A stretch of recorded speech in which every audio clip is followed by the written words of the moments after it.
Kurang terperhatikannya lahan kebun binatang mini Banjarmasin, maka sejumlah satwa yang dilindungi terpaksa diambil alih oleh Balai Konservasi Sumber Daya Alam Kalimantan Selatan untuk dilakukan perawatan.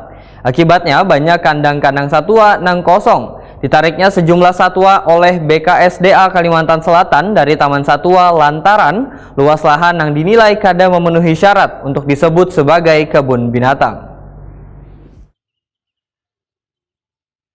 Kurang terperhatikannya lahan kebun binatang mini Banjarmasin, maka sejumlah satwa yang dilindungi terpaksa diambil alih oleh Balai Konservasi Sumber Daya Alam Kalimantan Selatan untuk dilakukan perawatan. Akibatnya banyak kandang-kandang satwa yang kosong.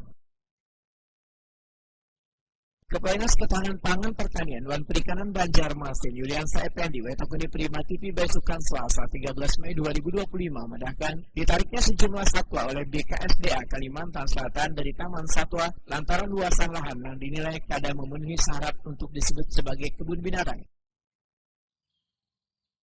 Yuliansa Effendi menyatakan syarat untuk kebun binatang minimal luasan lahannya sebanyak 2 hektar, sedangkan Taman Satwa hanya memiliki luasan lahan sekitar 1,6 hektar. Jadi BKSDA itu menyarankan kalaunya itu berupa kebun binatang itu minimal 2 hektar. Saat ini 1,6 luasnya. Kebun binatangnya sendiri 1,4 hektar. Nah, tentunya itu bukan hal yang salah satu syarat utama yang diinginkan oleh BKSDA.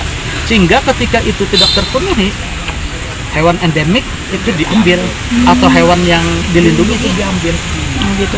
Itu seperti buaya, seperti kakatua, rusa, binturung itu diambil. Jadi yang ada ini nanti apa maksudnya binatang-binatang Nah, apa jadi yang kita sudah berkoordinasi dengan Sekda, dengan bagian organisasi bahwa kita minta rubahkan kebun binatang ini bukan kebun binatang lagi namanya, tapi taman edukasi satwa. Jadi kita harapkan terutama anak-anak itu mengedukasi satwa-satwa apa yang ada di dalam sini dan apa fungsi segala macam.